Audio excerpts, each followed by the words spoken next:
Alright, welcome back to One Piece Anime Review, episode 122. Yep. Oh, don't worry, we'll be reviewing Trap Day 7 tomorrow. Don't worry about that. I just got these episodes done purely because basically I wanted to save rest up for tomorrow.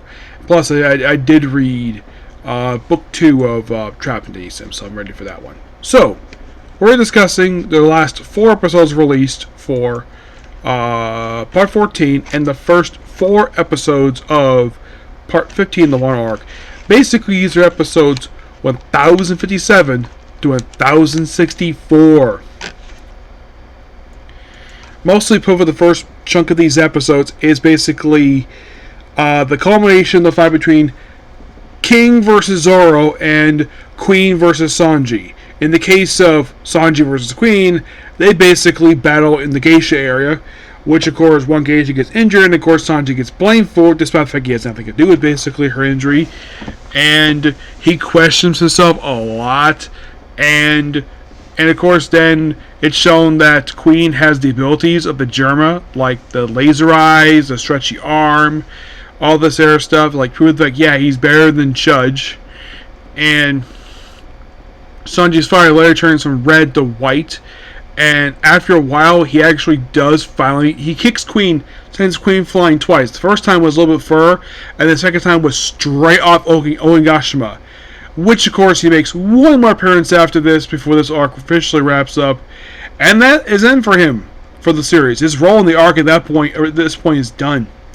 And the geisha herself, basically, who Sanji thought injured her, and that was actually Queen who injured her. And she helps him out, and she nurses injuries, and he's pretty much done for the arc. Yep.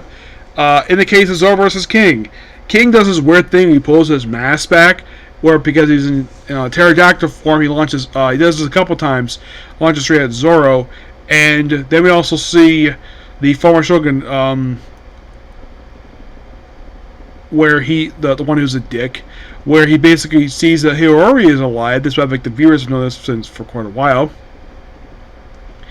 Where he thinks he's dreaming, and then apparently her playing her instrument just revives basically Zoro's sword and prepares him to get stronger with it, and basically proceeds to launch several attacks on him. Eventually, we reveal he's actually a Lemurian king when they reveal his mask, and we actually have flashback how he first met Kaido, which is roughly about 20 years, a little over 20 years before the series. Or apparently they were test subjects at Punk Hazard. And he, of course, he sees the fact that he's very powerful, so he frees him, and basically he becomes the first person to join his crew. This comes after the disbandment of the Rock Pirates.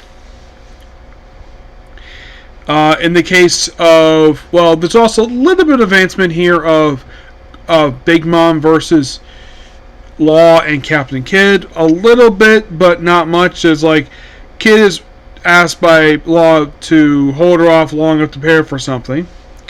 That comes later. Let's see, what else? Oh, Nami, well, actually, Usopp actually does find Kinemon. By the way, the draft, his name is Hamlet. So, he finds him. By the way, also we have Marco carrying Kiku's brother. And he helps him out fend off against the other beast pirates while helping them escape. Thanks to, of course, to Kinemon's lower half of his torso, and they get reattached, and they both get out of there. And I should point out though that Nami, Jinbei and Frankie does not do anything in these episodes. In the case of Yamato, we see her where she runs into Scratch and Akpo. And of course, we have the big guys follow them for a bit, and then we see that creature that Conjo drew come at them, and we also see here Brook, Robin, and CP0 chase after them. Of course, they land in the guy's hair, then they jump off, and this was actually kind of in a way the first time in the scene where you have Brook and Robin in a scene with Yamato, but they do not interact. So they go off to their own thing. Yep. Yeah, they go off to their own thing. And They don't hurt that this scene here with them and CP0. This is their only involvement in these 8 episodes. This one brief scene. In the case of Luffy versus Kaido, this a lot of it is like the first half of these episodes doesn't really focus on it. Doesn't even, like it features snippets of it, and then these last couple episodes feature very heavily this fight, which of course, by the way, it's also informed CP0 is informed the King and Queen have both been defeated. So the headliners have all been defeated. So at this point, who's left? Well, the top row prominents have all been defeated. The headliner has been defeated. The gifters have basically defected. So who's left to be besides basically the low-level grunts? Well, basically who's left? The Emperor's at Sea, Kaido and Big Mom. That's really all that's left at this point, basically, for our heroes to defeat. And at one point you have Kaido getting drunk and falling over, and Luffy's like, take this fight seriously. And eventually he does like, oh, he cries, like, I made weapons, all this other stuff. He's like, Luffy's like, I don't freaking care. Just fight. And of course, basically, Luffy just uses just Gear 3 on him. He does not use Gear 4 at this point.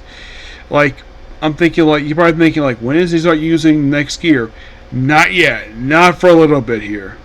But that's kind of the gist of these episodes. Is basically, like, the first half, the first, like, 6 episodes of this batch is just, well, mainly Zoro versus King and Sanji versus Queen. That takes basically the first 6 episodes. The last 2 are focused on Luffy and Kaido. And that's it to discuss here. Still really good. No new characters. No new characters made a debut in these episodes. Not really. And if you're really curious, how much of the manga is covered in these 8 episodes? Excuse me.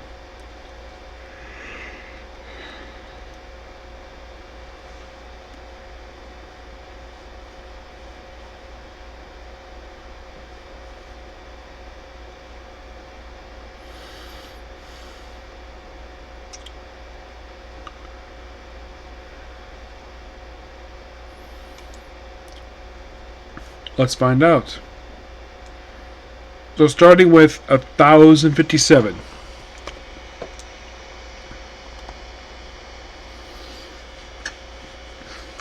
By the way, Queen is defeated in 1061. So, there is kind of one character named Som. Oh yeah, that's the Osam. She's basically the geisha who Queen wanted to sleep with. Yes, seriously. Oh, and basically, just after, like, Queen is defeated, basically she's seen a few more times after that, just helping out Sanji. But she does return after this, don't worry about that. So, okay, so they start adapting with the second half of chapter 1031. And as for 64... they go straight to do... let's see. They go straight to 1037, because I think at that point they were adapting the whole thing. Yes. Oh, by the way, who voices Osami? She is voiced by Lady Marquis Diaz.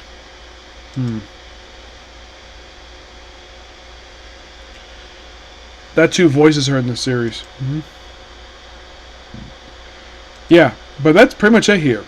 So, that's pretty much it for the video. Please be sure to like, comment, subscribe, turn notifications. I will see you all later for my haul from Chogi Expo, and hopefully my reviews for the final episodes for the Shy Hero, the Assassin Princesses for the first season, Scoot the Best Thing Adventure final episode, Case Closed, and probably more Trap and Denny Sim. Okay, next video.